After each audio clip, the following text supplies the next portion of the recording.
여러분, 이상하지 않으신가요?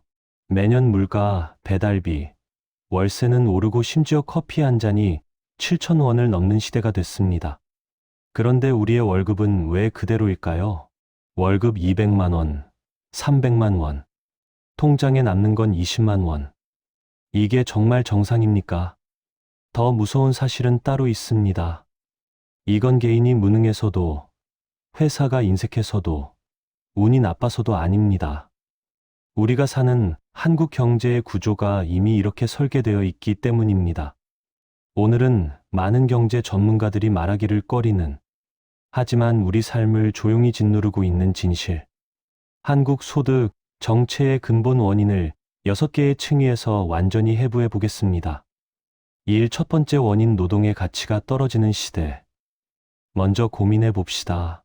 왜 1990년대 한국 직장인은 월급만으로 집을 살 수 있었는데 2025년에 30대는 결혼도, 출산도, 내 집 마련도 불가능해졌을까요? 정답은 간단합니다. 한국 사회에서 노동의 상대적 가치가 줄어들었기 때문입니다. 이걸 역사적으로 보면 더 명확해요.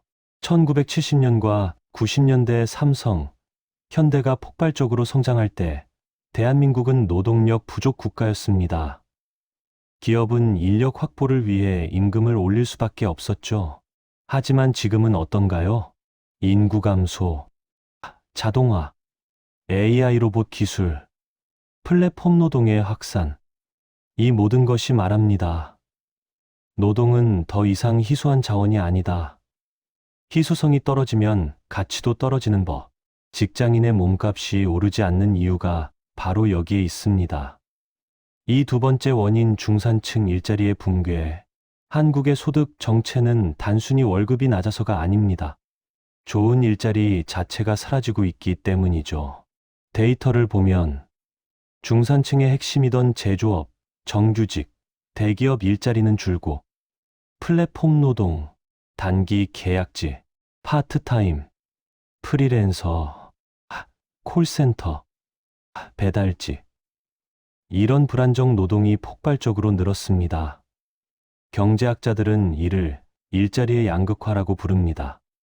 상위 10%의 고연봉 일자리는 소수에게만 몰리고 나머지는 낮은 소득의 일자리로 밀려나죠. 즉, 한국은 임금을 올릴 수 있는 토양 자체가 무너진 상태입니다. 세 번째 원인, 기업의 체력과 의지는 있지만 구조가 문제다. 많은 사람들이 이렇게 말합니다. 기업이 돈을 안 풀어서 월급이 안 오르는 거 아니냐? 하지만 데이터를 보면 놀라운 사실이 있습니다. 한국 기업들의 사내 유보금은 1,000조 원 이상, 대기업들의 현금성 자산은 사상 최대.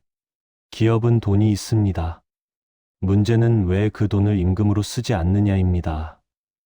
그 이유는 단 하나, 한국 기업의 수익은 늘어도 미래가 불안하다는 것. 세계 경기 침체, 중국 성장 둔화, 지정학 리스크, 인구 감소. 기업은 새로운 공장을 짓거나 투자하기보다 현금을 들고 버티는 길을 택합니다. 즉, 우리 월급은 기업 자금 운용 전략의 희생양이 된 겁니다. 네 번째 원인, 한국 경제의 한쪽 다리만 비정상적으로 발달했다. 한국의 경제 구조는 이렇게 생겼습니다. 대기업 수출 중심 경제. 삼성, 현대, LG는 잘 버팁니다. 하지만 이 거대한 나무의 그늘 아래에서 99%의 중소기업과 자영업자가 성장할 공간이 없습니다. 결과적으로 임금은 이렇게 나뉩니다.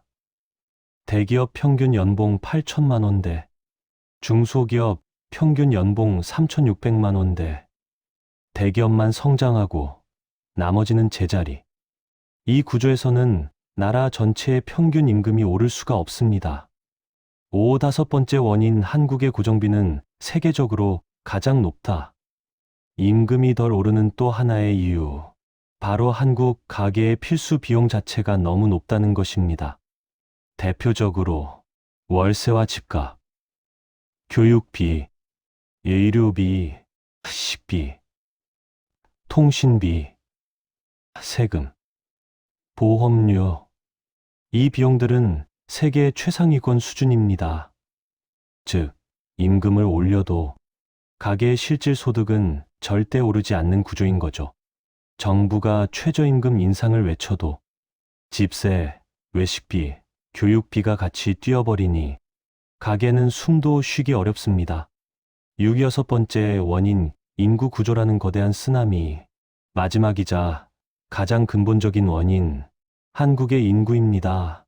생산 가능 인구 감소, 세계 최저 출산율, 고령화 속도, 세계 1위, 경제에서 임금은 이런 공식으로 움직입니다. 노동 공급이 감소하면 임금은 상승합니다. 하지만 한국은 정반대로 흘러가고 있습니다. 출산율 폭락, 경제 불확실성 증가, 기업 투자 위축, 청년 고용 감소, 소득 정체, 결혼 출산 의지 감소. 이건 개인의 노력이 해결할 문제가 아닙니다. 구조 자체가 임금 성장을 막고 있습니다. 그렇다면 한국 소득 정체의 핵심 결론은 무엇일까요? 단순히 월급이 안 오르는 것이 아니라 월급이 절대로 오를 수 없는 시스템이 되어버린 것입니다. 노동의 가치 하락, 양극화된 일자리, 기업의 미래 불안, 수출 편중 경제, 생활비 폭등, 인구 구조 붕괴. 이 모든 것이 서로 연결되어 직장인 한 사람의 연봉을 억누르고 있었던 겁니다. 그렇다면 우리는 무엇을 해야 할까요? 여기서 중요한 질문은 이것입니다. 내 연봉은 앞으로도 오르지 않을 가능성이 높다. 그렇다면 나는 어떤 생존 전략을 가져야 할까? 소득이 정체되는 시대의 생존 전략은 세 가지입니다. 첫째, 몸값을 올리는 스킬 기반 자산 투자. 직장에서의 직급 상승을 기대하기보다 개인이 생산성을 올릴 수 있는 스킬에 투자해야 합니다. AI 도구 활용, 데이터 코딩 기초, 글로벌 커뮤니케이션 능력, 고부가 가치 창작 능력, 노동시장에서 내 몸값의 희소성을 높이는 것이 핵심입니다. 둘째, 금융자산을 통한 소득 분기. 월급만으로는 절대로 부자가 될 수 없습니다. 이건 경제 구조가 이미 증명했습니다. 따라서 자본소득의 비중을 늘려야 합니다. 미국 ETF, 인덱스 펀드, 달러 자산, 금, 장기 복리 투자.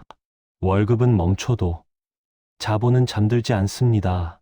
셋째, 비용 구조를 바꿔 실질 소득을 만드는 전략.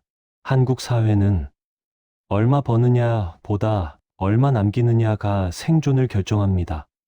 주거비 최적화, 소비 습관 개선, 고정비 강제 조정, 사치품 구매 대신 자산 투자. 비용 구조를 바꾸는 순간 실질 소득은 2배가 될 수도 있습니다. 한국의 소득은 앞으로도 쉽사리 오르지 않을 겁니다. 이건 개인의 문제가 아니라 구조의 문제입니다. 그렇다면 선택은 단 2가지입니다.